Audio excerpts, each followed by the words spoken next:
Hi there, and welcome to Flip the Script Season 1, Episode 4, How to Respond to I'm Not the Right Person. My name is Becc Holland. I'm the CEO and founder of Flip the Script. Before we jump into the session here, I do have one small ask. If you'd go to flipthescript.co and be sure to download the deck. It's a little bit meatier today, so I want to make sure that you have it in front of you as we go along here. But let's go ahead and jump into the content. But first, why don't we start with an agenda? So there's going to be two pieces of the agenda today. This is going to be a super in-depth look at how to not counter this objection. So I wanted to be very detailed in this session. But there's going to be two different buckets. First, how do you counter it over call? And then secondly, how do you counter it over email? So why don't we start with cold call? So the first question that I would ask when someone tells me that they're not the right person, the first question internally to myself that I would ask is, are they the right person? Are they actually the right buyer persona? You know, that sounds like an insane question, but a lot of times we can end up calling the wrong person. We can call it into a different buyer persona that's not necessarily the one that we typically work with. Like I've seen a myriad of different things. Maybe there's a content download lead list and there's a lot of different people on there and you called someone who's outside of ICT or your ideal customer title. But I would first ask in my head, like if predominantly I sell into sales leaders and I'm calling into a sales enablement leader, I would ask myself, is this the buyer persona that I typically work with? And understand in my head before I go into any other step if that answer is a yes or a no. If the answer is they are in fact the right person, because the higher up the chain that you call into, the more they are master delegators, right?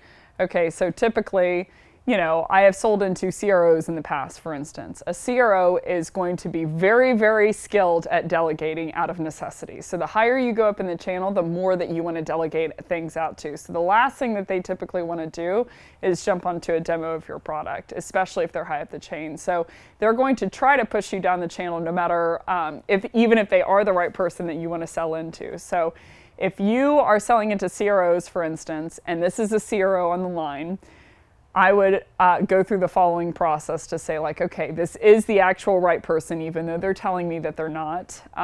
And I would go through the following 4-step process. First, I would start with a pattern interrupt. So a pattern interrupt is basically a mechanism that is deployed to understand like, okay, I am within the buyer-seller mentality here of like this person sees me as a seller and I'm seeing them as a buyer and we're communicating as such. Every single language has a rules of communication. If I say, hello, how are you?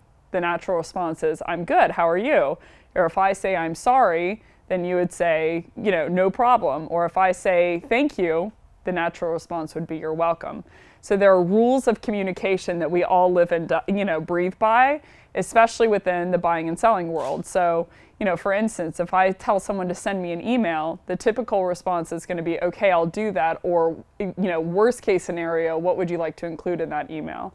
So what you want to do at this point in the conversation, if you've, asked someone to jump on a demo, they say, I'm actually not the right person, and you believe they are the right person, but they're trying to delegate you down, I would deploy this process.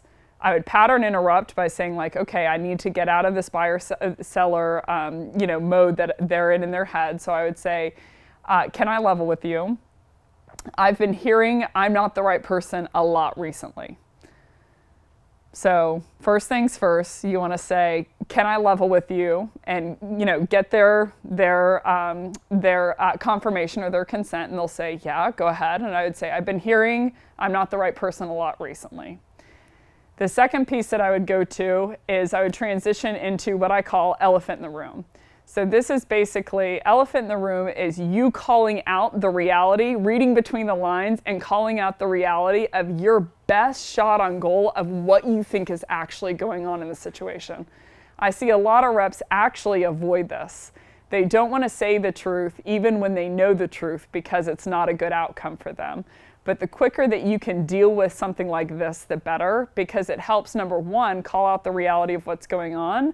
But number two, it helps your prospect understand that you understand what they're saying between the lines. So I'd say, can I level with you? I've been hearing I'm not the right person a lot recently. And I'm getting the feeling it's because of how poorly I'm explaining it. So, a lot of times people attribute this to being new, but I'd say I'm getting the feeling it's because of how poorly I'm explaining it. In this case of elephant in the room, you want to take accountability, because the reason that they're saying I'm not the right person is because of something that you've done, not because they're trying to pull a fast one over on you. So I would say I've been hearing I'm not the right person a lot recently, and I'm getting the feeling it's because of how poorly I'm explaining it with it. Then I transition into the third piece, which is the confirmation. I think you are the right person. And I would pause. And then I would go into the fourth piece, which is a prospect pact, what I call a prospect pact. There are 4 pieces to a prospect pact. Number 1, you're going to look for to give them, your prospect, some kind of commitment, ask for some kind of commitment.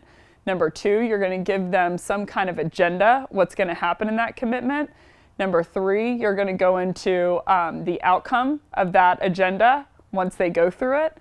And then you're going to finish off with number 4, where you ask for consent.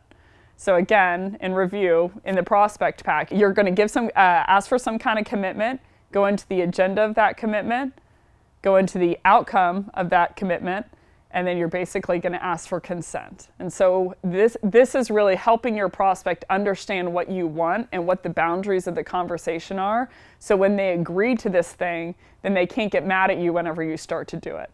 So I hear a lot of reps on the phone, someone picks up and they start to talk really, really quickly about, what they are or what they do. They'll say, I'm the number 1, conversation intelligence platform, and we do X, Y, and Z, and they'll start rattling and they'll speed up their tone because they're afraid of their prospect hanging up. But what you really need to aim for before you pitch, before you say anything, is you need to aim for your prospect agreeing for you to pitch. Because if I say, hey, can I sit in that chair? And then you say yes, and then I sit in the chair, you can't be mad at me because you agreed to it.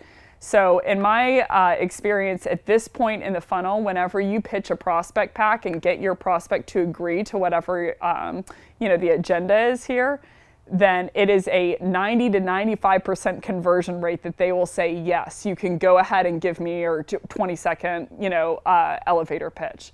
So how that looks like this prospect pack, this is just an example of a prospect pack, but the one that I'm going to deploy today is, how about this? You give me the next 20 seconds to give you my best dog and pony show on who, let's say I work for Okta, on who Okta is and why I thought we might be a good fit for you and your team over at Oracle. And at the end of that 20 seconds, you can tell me whether it makes sense to continue the conversation from there. Is that a deal? So in review, you're going to ask for a commitment. You're going to, sorry, I keep going backwards. You're going to ask for a commitment. You're going to go through the agenda of what's going to happen, the outcome of that agenda, and then you're going to ask for consent. So in review, it's, how about this? You give me the next 20 seconds, to give you my best dog and pony show on who Okta is and why I thought we might be a good fit for you and your team over at Okta or over at Oracle. And at the end of that 20 seconds, you can tell me whether it makes sense to continue the conversation from there. Does that sound like a deal? And again, in my experience and with the past 3 teams I've worked for, you'll get about 90 to 95% conversion. So how that looks like paired with the other 3 pieces is they'll say like, hey, I'm not the right person. I think in my head quickly, is this actually the person that I want to talk to? If they're a CRO and I sell into CROs, I would say, hey, can I level with you for a second? I've been hearing I'm not the right person a lot recently, and I'm getting the feeling it's because of how poorly I'm explaining it. I think you are the right person. So how about this?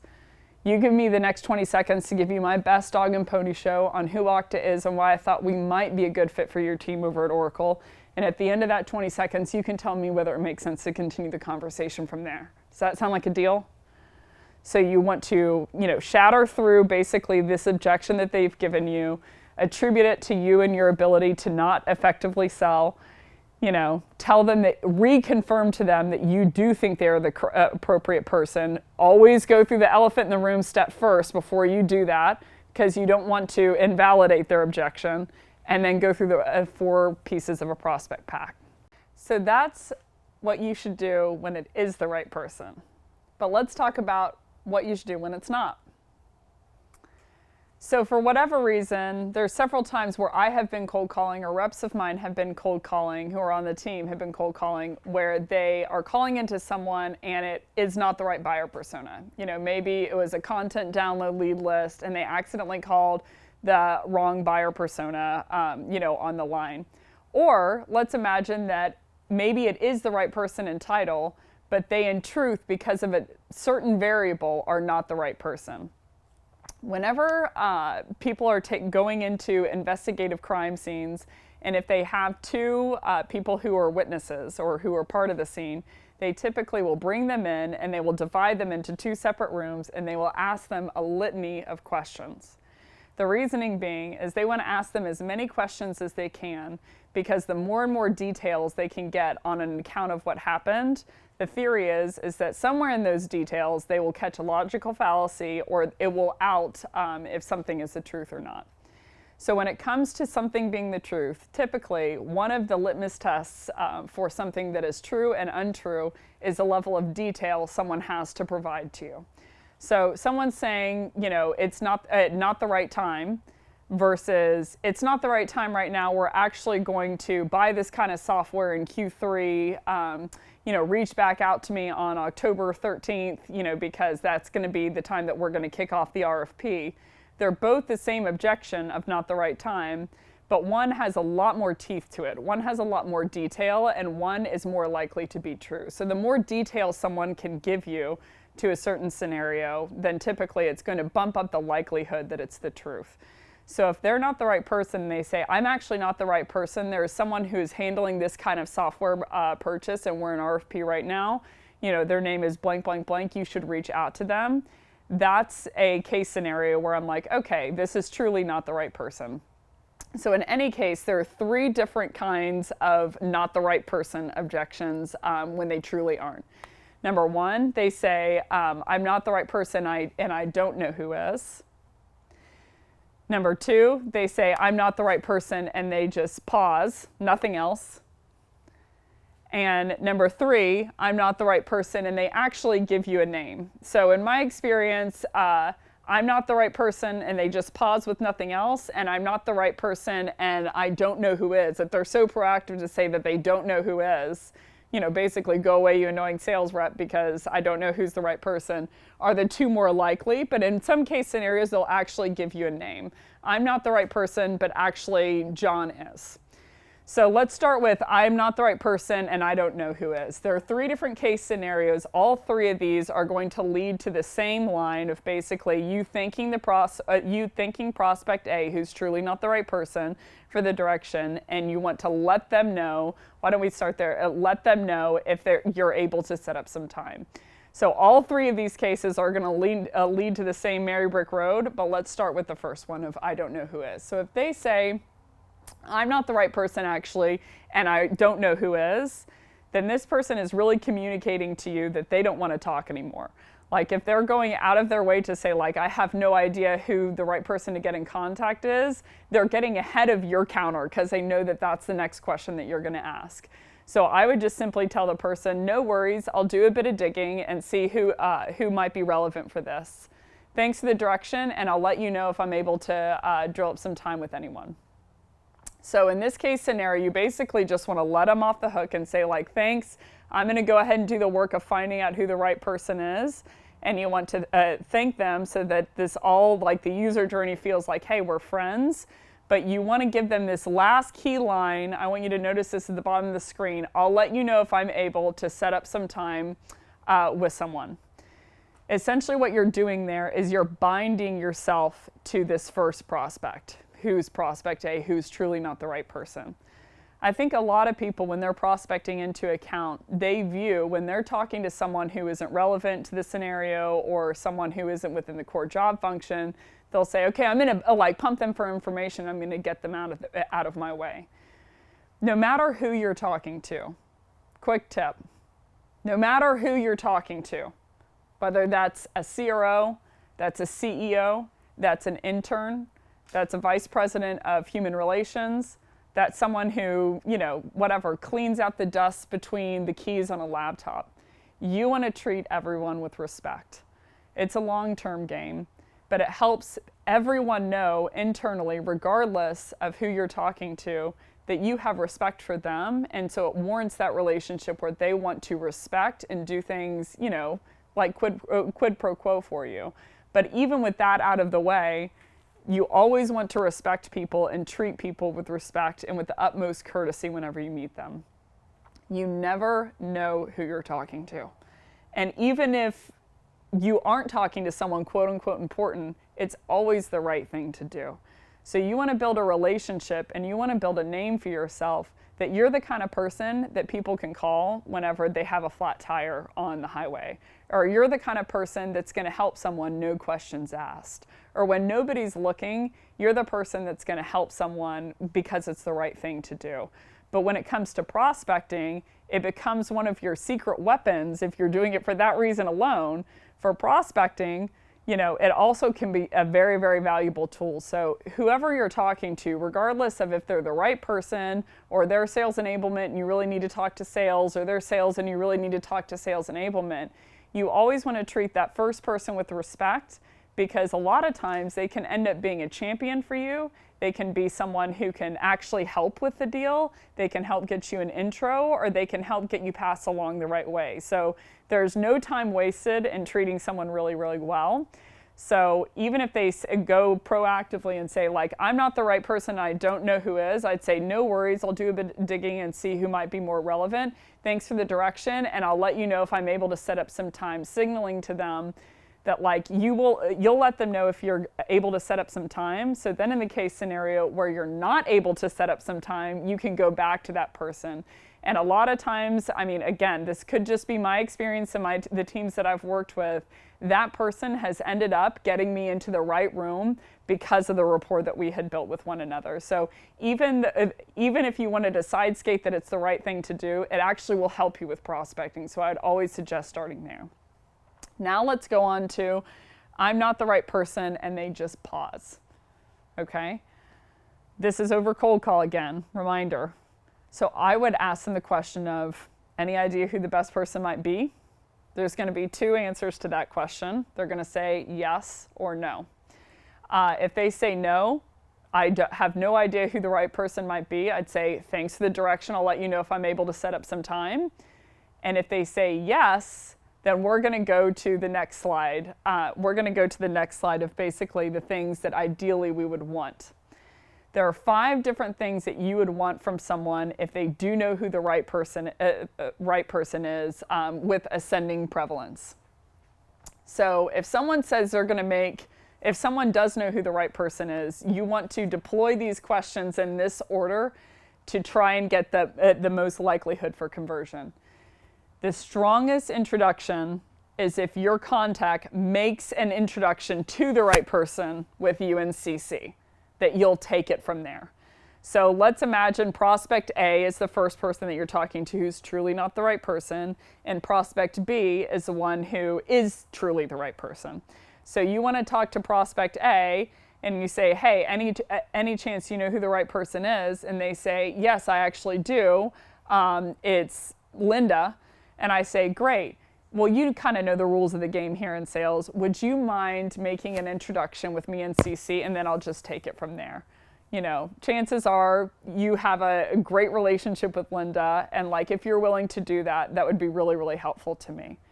So I would ask for, right off the bat, of like, hey, are you willing to make this introduction to this person and then just put me in CC so that I can go for the meeting with Linda? Because that's going to be the strongest likelihood and the strongest opportunity for conversion, is if they are making an introduction to Linda and they are putting you in CC to be able to help guide the conversation. Sometimes they'll say yes, sometimes they'll say no. The second best chance of conversion is contact A sends a note to contact B, and you are able to ghostwrite it for them. No one can sell your product, or no one knows your product better than you do. And if that's not the truth, I would go figure out what your product does. I would stop this video and figure out what platform you're selling. But point being, no one knows your product, the ins and outs, the value prop, who you work with and why, and no one has the passion and the motive as much as you do to push that product. So if your contact is uncomfortable with introing you to prospect B, and putting you in CC, I'd say, well, like, hey, do you mind sending over a note to Linda and say, I will ghostwrite, like, I will write it for you. You can add in a little bit of flair, but I basically can give you the guts of the email, so that they don't have to do a lot of work. A lot of people will agree to this. They'll say like, okay, that makes sense. And they'll want you to take the brunt and the effort and the work off of them by going ahead and writing it for them. So this is a really popular option for people. A lot of times they say like, hey, they'll proactively say like, do you mind ghostwriting it for me? Because again, you can help sell it a little bit better, say the wording that you want to. Maybe you can personalize to Linda and look her up. There's a lot of different angles that you can go. But the second thing that you want to go for is that you can ghostwrite the email. If they're not willing to do that, the third option is that your contact, prospect A, sends a note to prospect B that you don't ghostwrite. Then you're a little more out of control of like, they're going to send a note, they're going to say whatever it is about, let's pretend I work at Drift. They're going to say whatever they think that Drift is. You're not, able to craft the message. There's still some chance of conversion, but we're getting a little bit lower and lower every time we tick down here. But basically, they'll say like, no, I will reach out to the right person internally and I'll let you know if they have any interest. I mean, again, the lower we go here in the list, the lower likelihood of conversion. I have seen option 3 work out for me really one time that I can think of as a sales rep, that I was not in the room to pitch the product and it closed anyway. But very, very, very unlikely scenario when you're getting down to bucket 3. But that's the third best option, is basically that they send over a note without you involved.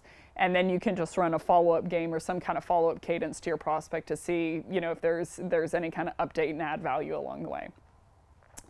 The fourth option would be you have to reach out to the right person. You have to reach out to prospect B and they say, no, I'm not willing to make an introduction or send over a note, but Linda's your girl, so go ahead and reach out to her. And I would ask at that point, okay, no problem. Do you mind if I mention that we spoke? So this is going to give some kind of credence of when I reach out to Linda, hopefully she has a great relationship with prospect A, who let's nickname John, of like, okay, she has some great relationship with John. And so if John is willing to let you mention his name, it increases the likelihood that Linda will respond. Again, not nearly as strong as option 1 or 2 or 3, but it's the best thing that I would go for at this point. If your prospect is not comfortable enough to send over the intro or to, send over a note themselves, then I'd say like, hey, do you mind if I mention your name? If they say no to that, if they say, do not mention my name, which keep in mind, I'm saying all of this and I'm going through all of this because all of these options have happened to me as a sales rep and as an SDR and as an SDR leader. The most unlikely chance of conversion, but it's still the direction I would go if they don't want to do 1 through 4, is I would reach out to the right person without getting to mention. I would reach out to prospect B without getting to mention prospect A. So at that point, it's really just an informed cold outreach, right? So I would personalize to Linda. I would talk all about something that Linda had done. I can't mention John, who's prospect A. He's not willing to, make a call for me or send a note that's ghostwritten or not. So I'd say like, okay, thank you for the intel. And I would go after Linda basically in the normal fashion, that I typically prospect. So again, in review, the first thing that you want to go after is that they write an introduction with you in CC and you take it from there and try and set the appointment. Number 2 is, that they send a note that you get to ghostwrite for them. Number 3 is that they send a note without you ghostwriting it. Number 4 is that you have to reach out to prospect B with mentioning prospect A's name. And the last piece of the least likely conversion is that you have to reach out to prospect B without any kind of relation or mention of prospect A. So that is the 5-step process, but I want to go back to this slide. So again, we've got 3 different scenarios. If they say, I'm not the right person, I don't know who is, then I would say, thanks for the direction. Or no worries, I'll do a little bit of digging, and try and find the person. Thanks for the direction. I'll let you know if I'm able to set up some time. If they say I'm not the right person and they just pause, I'd say any idea on who is. If they say no, then I'd go to the same box. If they say yes, I'd go through that the 5-step slide here. And the last case scenario, and the least likely case scenario, but the gold mine, is they say, I'm not the right person, but Linda is. Here is her email. You should reach out to her. I would say, great, thank you for the name. And then I would go through, again, the following list of I would go for them making the introduction. I'd go for them sending the note, because any kind of involvement from prospect A, who we nicknamed John, is going to increase your likelihood of conversion, because John, most likely, if they're mentioning Linda, it's typically because they have some kind of relationship with them. They know who they are. They've been at the water cooler. They've been at the Christmas party or whatever. So there's some kind of relationship there. So, again, I would run this list on the person in this case scenario where they say, I'm not the right person, but Linda is. I would say, well, first off, are you willing to make the introduction? So that's all over cold call. But now, let's talk about email. Very, very different mediums. Same technique, but very different mediums and different approaches when it comes to all objections, but specifically for I'm not the right person.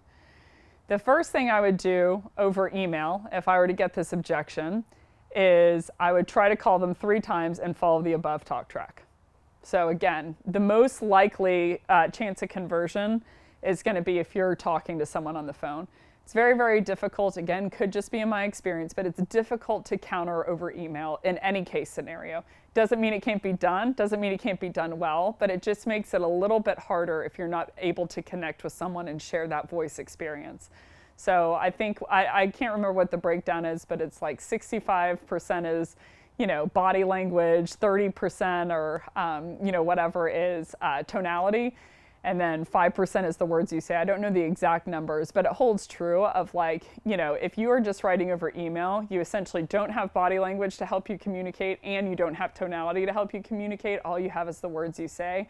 So the best case scenario is I always typically try to call my prospects and lead in and say hey, I'm the annoying rep that keeps hammering you with inbox. I just got your, just got your email, etc. I'm doing okay, but I'm not that great. I just saw your objection, and I would try and run through, again, the prior talk track with them.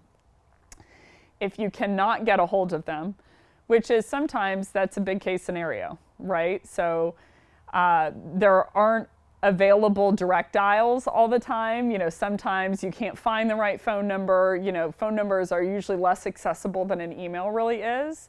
So in that case scenario, if you cannot get a hold of this person, you try dialing them 3 times, you can't find the right number, etc., then I would deploy this 6-step process. It's going to sound super granular, full disclosure, and I know this sounds crazy, but this has gotten a upwards of 95% response rate in my experience, is deploying this 6 email cadence, not only from reps that I've worked with, but other people in the industry saying hey, I deployed this thing, and actually it worked for me around step 3. So let's go ahead and dig in here and then we can finish up. The first step out of the 6 steps within this guide is, so the person responded and said, I'm not the right person. You called them 3 times and they didn't pick up. The first thing that I would do is I would bind myself to prospect A. So again, prospect A for reference, we called John. So I'd say, hey John, no problem. I appreciate the direction. Do you know who the right person is? And he would say okay, no. And I'd say, okay, well, or he'd say Linda. And I'd say, okay, great. Really appreciate for your direction here. I will reach out to Linda and try and set up some time, and I will let you know if I have any luck. So again, you are trying to team up with prospect A, because prospect A, number 1, they can give you a good reference, but number 2, you want to build a champion out of this person, because this person is internal, meaning they have the ability to go and walk to Linda's desk and say hey Linda, why don't you go ahead and meet with Becc? She's a really nice person, she's been reaching out to me a ton. So basically, in this first step, you just want to reach out to prospect A, thank him, for the time, and thank him for the direction, and say, I'll let you know, that's the key line, I'll let you know if I'm able to set up some time with her.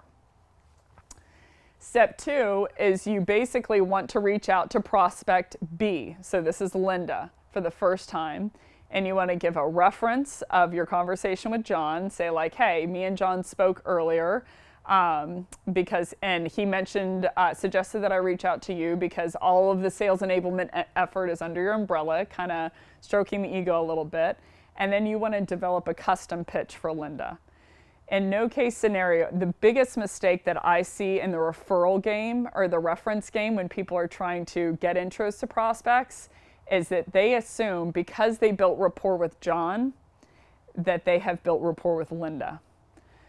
Whenever I have started at a new company, I have asked the reps, I'm like, hey, do you know how I did at my last company? And they're like, no. And I said, do you care? And they said, no. And I'm like, why not? They're like, because you haven't done it for us. And I'm like, bingo. That is the keys to the kingdom. Of you cannot assume that just because you have built rapport with one person that the other person knows that, and that other person hasn't received any of the rapport. All they see you as is an intro that they probably have to deal with because John sent over, and they want to be respectful to John, but they don't really see value in this meeting unless you make them see value and you deliver value to them. So the biggest mistake is that assuming that because you built rapport with John, that you have built anything with Linda. Linda is a new sale. Linda is a new person.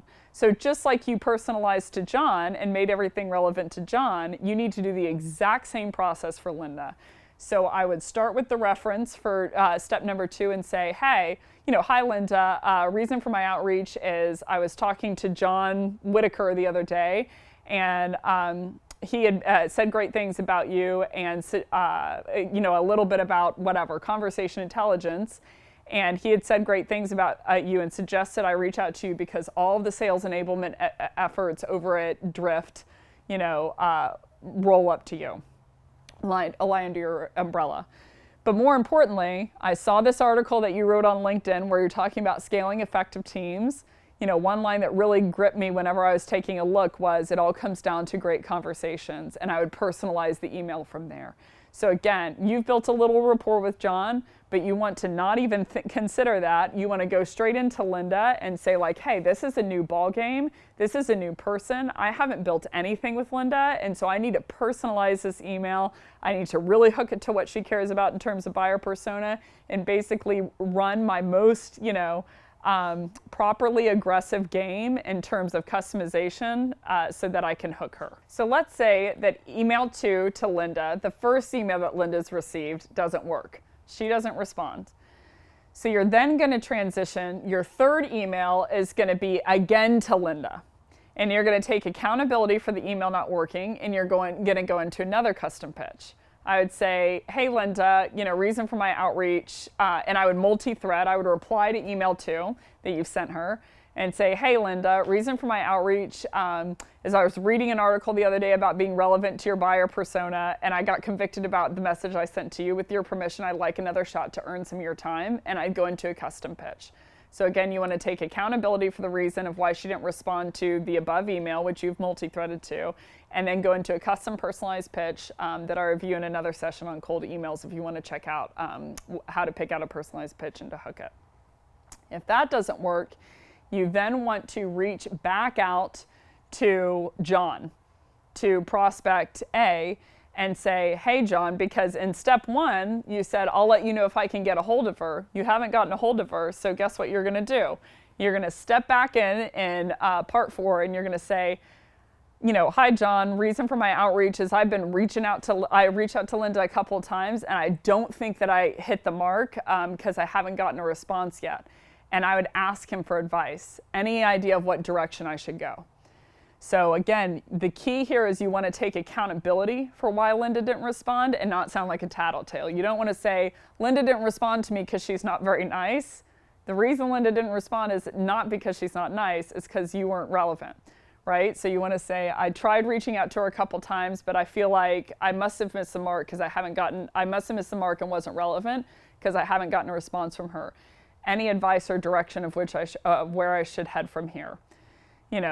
John, at this point, what you're trying to cause at step 4 is that John gets out of his chair, goes down to Linda's desk and says, hey, Linda, actually this Becc girl is really nice. You need to give her some kind of, throw her a bone, like give her some kind of piece of, like, reach out to her, at least take a call with her, but you want to cause that internal rumbling of, in step, one, whenever you were talking to John, he gave you advice on how to reach out to Linda. So whenever you failed in steps 2 and 3, essentially it wasn't necessarily just you that failed, it was John's advice, right? So at this point, you want to help John to take, in not so many words, get out of his chair and go to Linda and try to get him to advocate for you.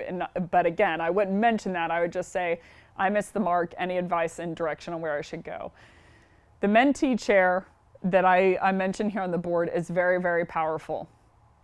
I often ask people in person, hey, do you like asking for directions? They say no, and I say, why? And they're like, well, it doesn't feel very good. Like, you don't know where you're going, you feel like you have no ego in the situation, and you have to ask for help. It's really, really difficult for anyone to ask for help. But if you ask someone their take on something and to give you advice, people love giving advice. People, myself included, obviously, they love giving directions. So I've even seen people on the street where I'm like, hey, they've asked me, hey, do you know where this thing is? And even though I didn't, I'm still scrolling through my phone to try and help them because it feels really good to help with someone. So in this case, in email 4, where you're saying like, hey, I must have not hit the mark, any advice, that will usually compel John to say like, okay, I'm going to get involved here and try and make this meeting happen for her. If that doesn't work, I would reach out as step number 5. I would reach back out to prospect B, who is Linda, and I would break up with her. If you can't get a response from Linda there, the last and final step is you want to go back to John, who's prospect A, and give him the same kind of message. Hey John, reason for my outreach is I just want to make sure I haven't overstepped my bounds. Given our original conversation and me reaching out to Linda and it not working, I'm getting the feeling that I've just missed the mark here. Maybe it's just not the best time to connect. Did I get that right? If not, no worries. Perhaps we can connect in the future. So it's the same kind of email as email 5, but it's just personalized to John. So again, in review, you've got email 1, where you bind yourself to prospect A, who is John, and say like, I'll let you know if I can get a hold of her, so that in future case you can reach back out to him if you can't.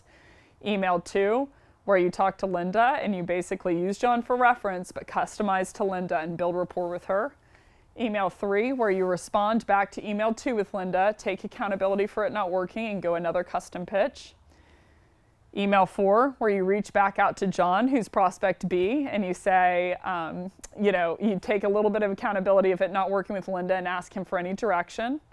Email 5, where you break up with Linda and tell her you're getting the feeling it's just not the best time to connect, and asking her if you got that right. If that doesn't work, good old email 6, where you return back to John and you say, hey, I'm getting the feeling, that it's just not the right time for her. So I bet you thought that there'd never be 18 slides for the objection I'm not the right person, but here we are. That's it. Thanks so much everyone for coming. If this session was really good and it was right, go to flipthescript.co and be sure to log in there to see other sessions that are just like it. And if it was so wrong that you don't want to be right, go to Flip the Script on LinkedIn and be sure to give us a follow.